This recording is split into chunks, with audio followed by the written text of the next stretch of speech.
ustedes desde Comarca Sí en una nueva edición de La Voz de los Vecinos y siguiendo con la importancia que le da Comarca Sí a que ustedes estén en conocimiento sobre el devenir del proceso de justicia en nuestro país vinculado a los crímenes de lesa humanidad. Hoy tenemos la visita, nuevas visitas, nos visitan nuevamente Raquel Huitis y Adriana Taboada, obviamente vecinas de la zona norte y además integrantes del Centro por la Memoria, Verdad y Justicia de Zona Norte. ¿Cómo están? Bien. Hoy queremos que nos vuelvan y nos sigan actualizando sobre el devenir del proceso de justicia en nuestro país.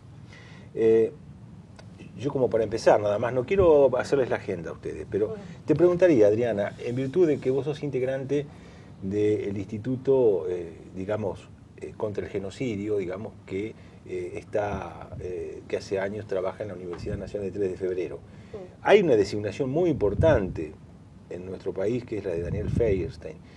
Comentanos un poquito y luego seguí por donde quieras. Sí, la verdad que es importante, es como él dice, un reconocimiento a la tarea de él y del equipo de profesionales que trabajan en el área de la investigación y de las acciones desde hace años, y un reconocimiento a nivel nacional para el país y el proceso de justicia que está llevando adelante. Daniel hace años ya que pertenece a la Internacional de Genocidio, un espacio donde también se producen peleas, tensiones, hay distintas posiciones, es un lugar que ha sido hegemonizado históricamente por el campo jurídico y desde hace algunos años se empiezan a reconocer otros desarrollos de otras disciplinas. De hecho, el anterior presidente era un antropólogo. Igual que Daniel. Especializado en el tema del genocidio camboyano, por ejemplo. Y bueno, Daniel como vicepresidente acaba de ser elegido como presidente de la Internacional. Y esto va a permitir, nosotros tenemos una gran expectativa de que se puedan empezar, se profundicen debates que permiten entender este tipo de problemáticas desde un costado muy político y con aportes de otras disciplinas, como te decía, que es lo que aquí en este país además está aportando también a los juicios de lesa humanidad. Daniel Feierstein, de hecho, ha sido citado más de una vez como testigo de concepto, como especialista en la temática, para poder ayudar a entender, por lo menos como él lo piensa, a pensar por qué en este país se ha producido un genocidio, qué tipo de genocidio, cuál era el objetivo, porque de acuerdo a la Convención Internacional, el plan desarrollado en este país no entraría dentro de la categoría de genocidio porque los motivos políticos fueron excluidos intencionalmente de esa convención cuando fue sancionada ya en la década del 40, ¿no? Cuando surge el concepto de genocidio post Segunda Guerra Mundial, ¿no? Entonces las potencias negocian grupos nacionales, pero no grupos políticos. Pero no grupos políticos. Entonces, en realidad, vinculado a las tensiones de la Unión Soviética y el resto de las potencias. A razones políticas. Exactamente. Entonces, bueno, para nosotros es un reconocimiento al trabajo y también al proceso nacional, que nos excede a nosotros, digamos, tiene que ver con el conjunto del país y lo que se está produciendo.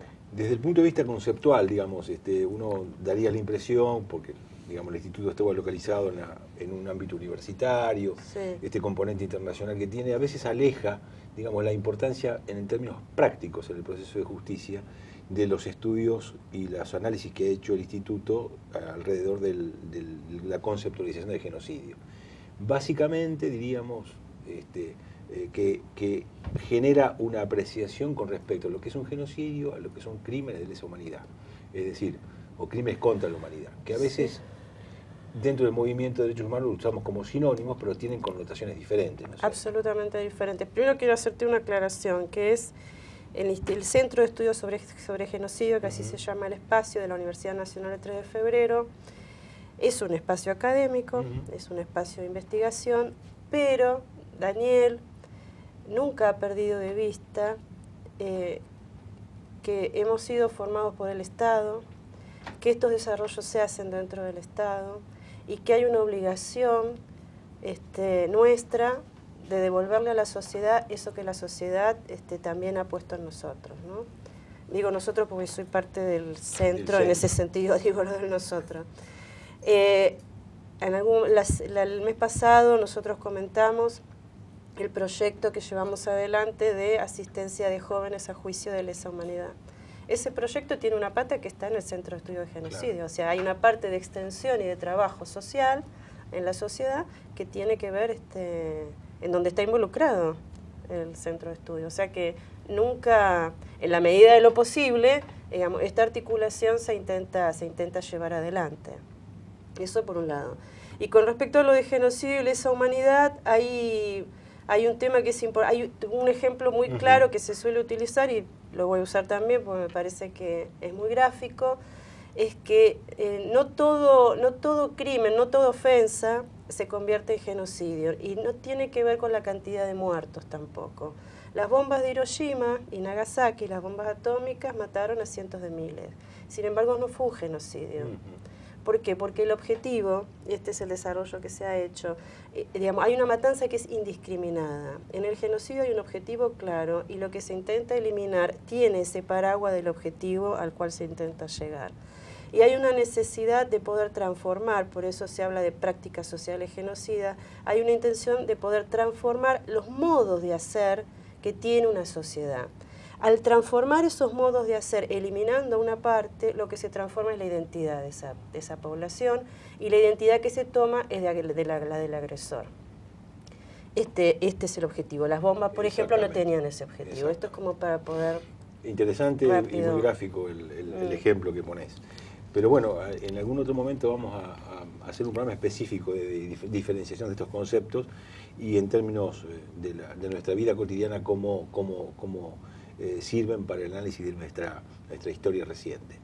Disculpame, si me dejas, por ejemplo, otro ejemplo, en nuestro país, entre esto, porque la gente cree que acá mataban a cualquiera, desaparecían a cualquiera. El concepto de indiscriminado. Claro, y esto no es así. Si vos empezás a ver, se pueden armar el mapa del represivo del país, te muestra que claramente había una concentración del accionar en aquellos lugares donde había mayor organización obrera, mayor nivel de politización. Entonces, no hay una cosa indiscriminada. Todo el trabajo de inteligencia que tenía que ver con la tortura, con la búsqueda de información, estaba dirigido a algún lugar en particular. Y no necesariamente, como también la gente cree, que esto tiene que ver con los dos demonios, no tenía que ver con las organizaciones armadas, sino con esto que yo te decía de un modo de hacer. Por eso, parte de las personas que han desaparecido o han sido asesinadas pertenecían a la iglesia o a organizaciones partidarias que no eran armadas ni mucho menos, como el Partido Radical. En esta semana se ha condenado por la muerte y tortura de dos legisladores radicales en Chubut, en Rawson.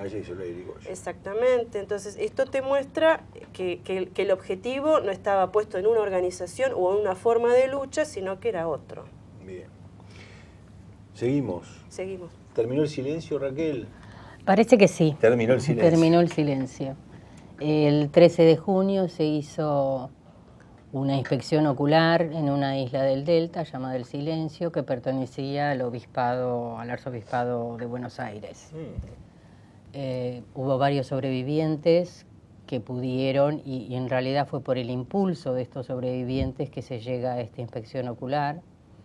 Esto está en la causa que lleva adelante Torres, porque tiene que ver con detenidos desaparecidos que estaban en la ESMA. Cuando en 1979 la Comisión Interamericana de Derechos Humanos va a realizar una visita al país y anuncia esa visita debido a que había tenido varias denuncias en el exterior sobre la situación que ocurría dentro del país, se decide en la ESMA trasladar a 40 de los detenidos desaparecidos que estaban en la ESMA, incluso para no dejar rastros, sacarlos de ahí para que la Comisión Interamericana no encontrara ningún elemento, crear otra película, ¿no? Porque incluso en la ESMA se modifica toda la parte del casino de oficiales para que los detalles que habían dado los sobrevivientes en el exterior no coincidieran con lo que viera la Comisión Interamericana. Estos detenidos se los llevan durante varias horas el destino que se define es el Silencio, la isla del Silencio, que es una isla en Tigre, que pertenece al arzobispado, como ya dije. Son varios los sobrevivientes y es muy importante esta inspección ocular porque se encontraron pruebas contundentes de que ahí fueron llevados. En realidad uno de ellos comenta que cuando les dicen que lo van a trasladar porque viene la Comisión Interamericana, que pensaron que bueno, que les iban a meter un tiro y tirarlos al río. Pero no, después de varias horas y digamos de un traslado en condiciones indignas, llegan a la isla, ahí son separados en dos grupos, el grupo que estaba en Capucha, claro. En realidad se arma como una mampostería, se cierran los pilotes de abajo de una de las casas. Claro, unas casas que son tipo lacustre, la parte de abajo claro, tienen muy húmeda y pilotes sobre tierra, lo cierran. Sobre tierra, que los obligaba a estar agachados en un lugar húmedo, prácticamente sin respiración, porque lo único que había era una puerta y una ventana. Y otros 20 de los detenidos son llevados a la Casa Grande, ¿sí?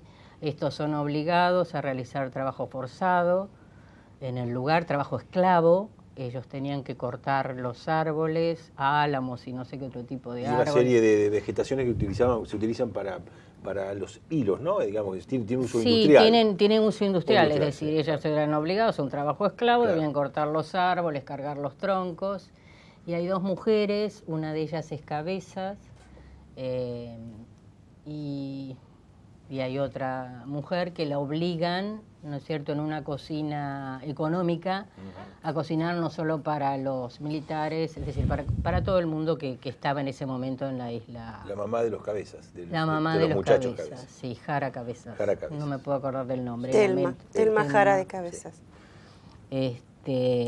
Bueno, ellos cuentan y se ve, pueden probar, se encuentran elementos, por ejemplo, reconocen lo que quedan de esas dos casas donde fueron alojados.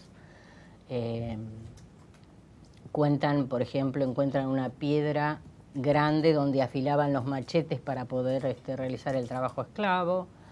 Se encuentra una cocina económica. Se encuentra un auto, un buggy, que lo utilizaban como para hacer las rondas y la custodia. Es decir, que fue muy importante esta inspección ocular, porque a pesar de que la denuncia se realiza en 1984, recién en el 2013 han pasado muchísimos años. Pero bueno, cuesta decir esa fecha, de 1984 hasta 2013. Pero por suerte el tiempo no destruyó las pruebas y ahí se evidenció la participación de cierta parte de la cúpula de la iglesia. Esa propiedad, o sea, en el 79, la propiedad era de la iglesia. Luego cambió de manos, ¿no? Sí, ¿cómo fue? Aparentemente la vende Gracelli. Gracelli era uno de los secretarios del obispado. Él participa primero participa de la compra, que creo que fue en el año 75. De la compra de la isla, ¿no? Y en el 79 se la venden a un grupo de tareas de la ESMA. Cuando él es cuestionado por esa venta, él trata de hacer pasar como que su participación solo fue de gestionar la venta. Pero ese lugar se utilizó después para que curas y seminaristas fueran al lugar a hacer retiros y demás. O sea que está, demostrada la participación por lo menos de algunos eclesiásticos que participaron y fueron aliados de la dictadura. Gracelli era quien recibía a los familiares cuando iban desesperados buscando información sobre sus detenidos, ¿no? Sobre, sus hermanos, sus primos. Y él incluso conocía bien, tenía información, porque él a muchos familiares les informaban, bueno, no está detenido, o sí está detenido y fue trasladado. O sea que la participación de Gracelli es bastante clara. Incluso él mismo, cuando testimonia en el juicio de las juntas, él reconoce esta participación, ¿no? Y según dice Berbisky, se mimetizó bastante con los militares porque abajo de la sotana él calzaba un arma. Ojo. Entonces me parece que esto es muy importante y que marca que no solo fueron las Fuerzas Armadas, sino que hubo muchos participantes y cómplices que permitieron la masacre y el genocidio en nuestro territorio, ¿no? Nosotros, discúlpame, desde la Comisión de Norte hemos pedido a Sitios de Memoria, que es un organismo del Archivo Nacional, que se señalice el silencio como centro clandestino de detención. Esto es una ley, está demostrado que lo ha sido, y nosotros esperamos que esto pueda ser marcado para conocimiento de toda la población, ¿no? Vamos a una pausa chiquitita y seguimos con ustedes.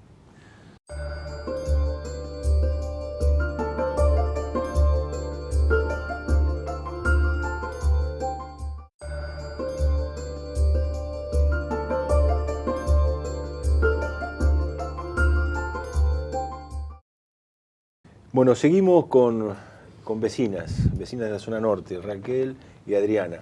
Adriana, ¿estamos en una fecha vinculada con los palotinos?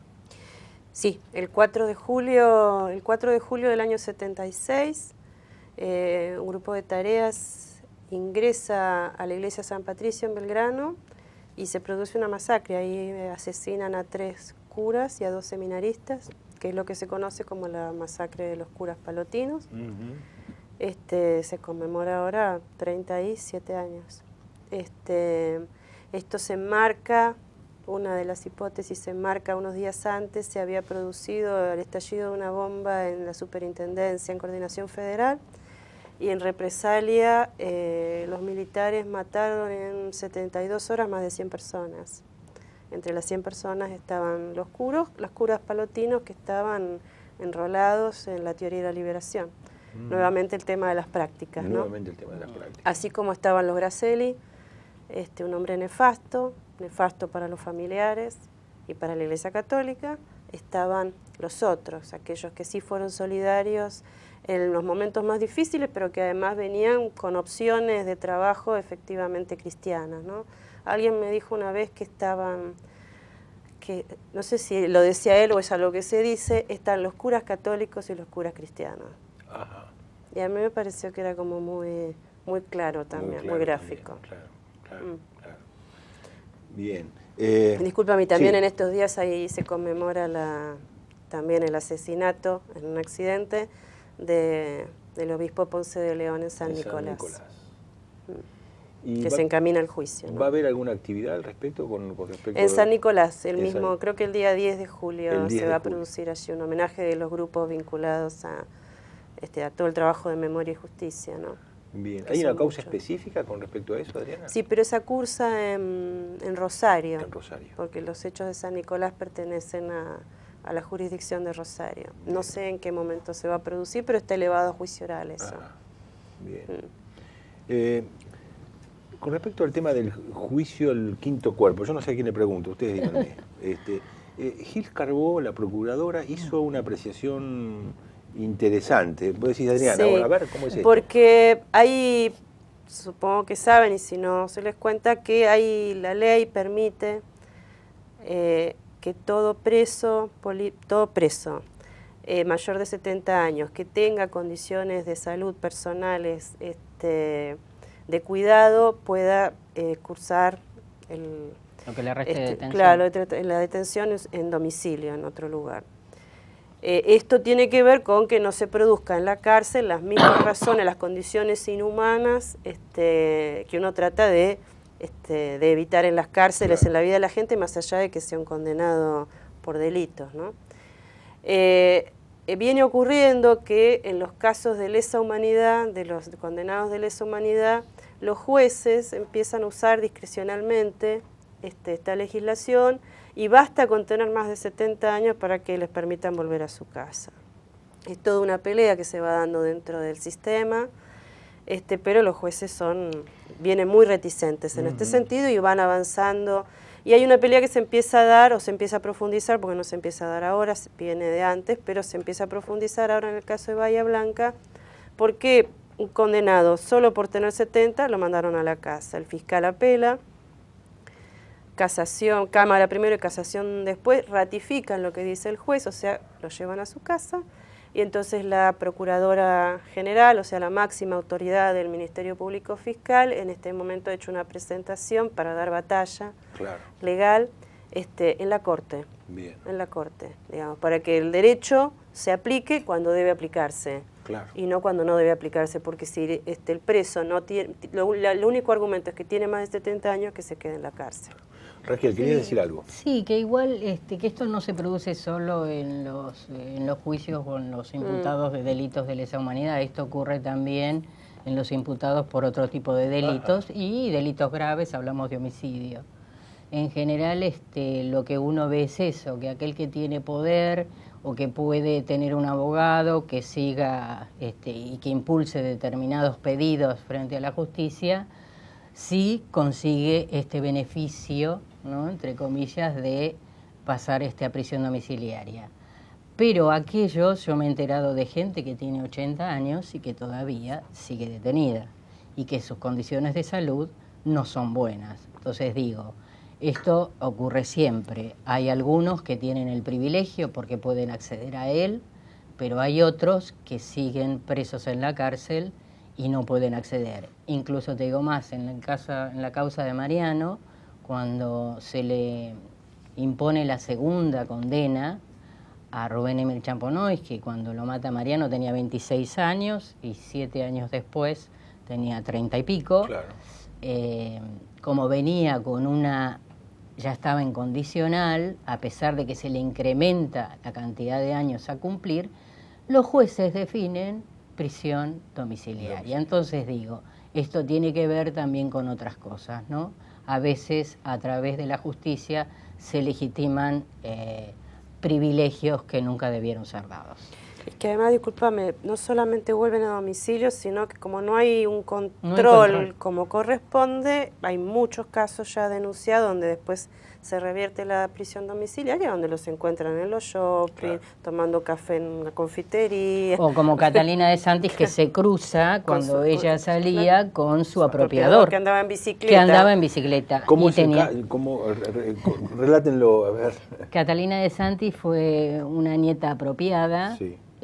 Bueno, ella fue a juicio, fue en el juicio anterior justamente de San Martín de Campo de Mayo, donde sus apropiadores son condenados por esa apropiación. Ella se demuestra todo esto. Y un día, bueno, le dan prisión domiciliaria por la edad, un día ella sale hacia su trabajo y se cruza a su apropiador andando en bicicleta. Es más, disculpa, estaba en un geriátrico, internado por razones de salud, incluso mental. Ese era el argumento para tratar de no llegar a juicio. Pero podía andar en bicicleta por la calle.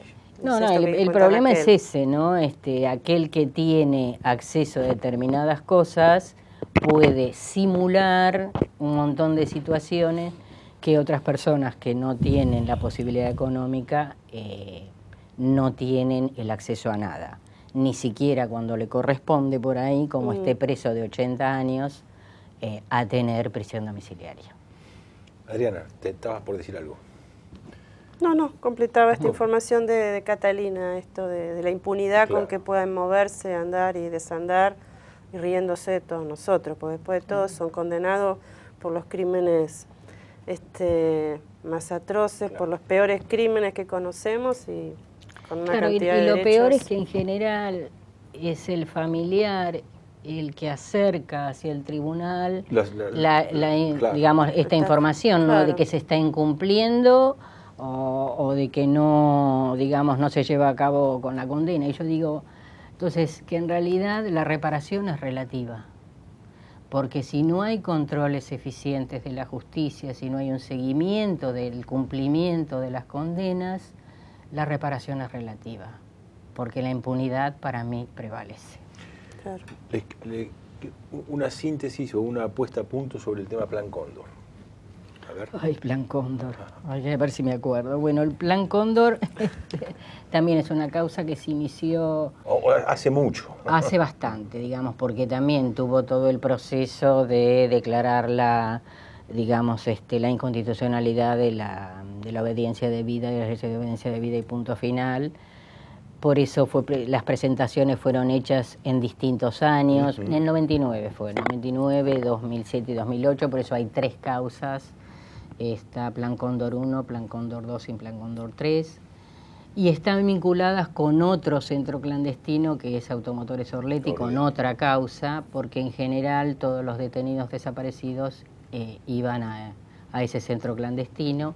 Ahora se va a intentar unificar todas las causas para tener, digamos, un proceso mucho más efectivo y acelerado. ¿Se logrará esto de la unificación? Porque una de las críticas fundamentales es la fragmentación, ¿no? Que dominó el escenario. Claro, ¿no? ya Automotores Orletti 1 ya fue, pero ahora van a tratar de unificar todas las causas de Plan Cóndor y la de Orletti porque están muy relacionadas. Y bueno, lo que Plan Cóndor se va a demostrar, los delitos que se imputan son la asociación ilícita por el Plan Cóndor, y lo que demuestra es la coordinación que existía entre las distintas dictaduras de los países de Sudamérica en la desaparición, la tortura, el exterminio, para conservar el poder. Ahora, a pesar de la muerte de Videla, digamos, van a quedar 44 causas sin a quién imputarle el delito, pero sí van a aportar elementos como para comprobar esta coordinación que existía, ¿no? En general lo que se hace foco en Argentina, y el estudio, digamos, la investigación se hace por binomio de países: Argentina-Perú, Argentina-Chile, Argentina-Uruguay. Los diferentes lazos que hubo en las coordinaciones, de diversos sucesos, digamos, ¿no? De diversas desapariciones, claro. ¿No es cierto? Y cómo, digamos, existía una conexión, no solo se trasladaban las víctimas de un país a otro, o sea, se secuestraban en otro país y los mandaban al país de origen. Y esta coordinación no solo era de las Fuerzas Armadas y de las Fuerzas de Seguridad, sino también que intervenían la parte diplomática, y me parece que es muy importante, ¿no? Esto son juicios que no ha habido y no hasta ahora ningún juicio de estas características, ¿no? En donde uno puede demostrar cómo las distintas dictaduras, con el apoyo de Estados Unidos, para mantenerse en su poder, detenían y desaparecían personas. Y no solo, hay un caso que es de compañeros y compañeras secuestrados en Perú, y uno de ellos aparece muerta, la señora de Molfino, en España, en Madrid. Y hay otro caso, el de Eppelbaum, que también eran 3 hermanos, uno desaparece acá en Argentina, entonces René, que es su mamá, manda a los 2 más chicos al Uruguay, y ellos son secuestrados en el Uruguay, ¿no? Es uno de los aspectos que quizá más se desconozcan, ¿no? Digamos, en general, el público en general sospecha, digamos, que esto ocurría, digamos, pero como bien decís, Raquel, ponerlo en evidencia, que sea sujeto de análisis, más allá de la derivación jurídico-penal que pueda tener, porque bueno, se ha muerto el principal responsable, se llevó consigo mucha información. Pero ojo, son 44 casos, son 106 en total, 106. ¿No es cierto? O sea que 44 no van a tener a quién imputarle. Claro. Pero ojo, sí van a probar esta coordinación y este intercambio que había, este objetivo claro, digamos, de detener y desaparecer a ciertos sectores. Yo digo, no había quien imputarle por ahora. Porque los juicios se producen, digamos, llegan a juicio oral cuando uno tiene una cantidad de información, pero se sigue investigando. Claro. Entonces, y en el juicio oral también surge información de los testimonios que se presentan, ¿no? Les agradecemos un montón, se nos acaba el tiempo, pero vamos a seguir aprovechando, digamos, esta actualización que nos van haciendo periódicamente ustedes, porque no deben de caer los temas, tienen que estar en vigencia, la necesaria análisis global de la situación, y también en particular, como ustedes bien lo pueden hacer. Yo te agrego algo. Dale. Yo creo que es muy importante, digamos, el conocer este tipo de delitos y todo, digamos, cómo fue el plan sistemático, porque todavía hoy tenemos prácticas que se repiten en nuestras fuerzas de seguridad. Entonces me parece que es muy importante hilar el pasado con el presente para crear un futuro distinto. Le agradecemos un montón y se nos va el tiempo. Muchas Bueno. gracias y van a tener que volver. Volvemos. Gracias.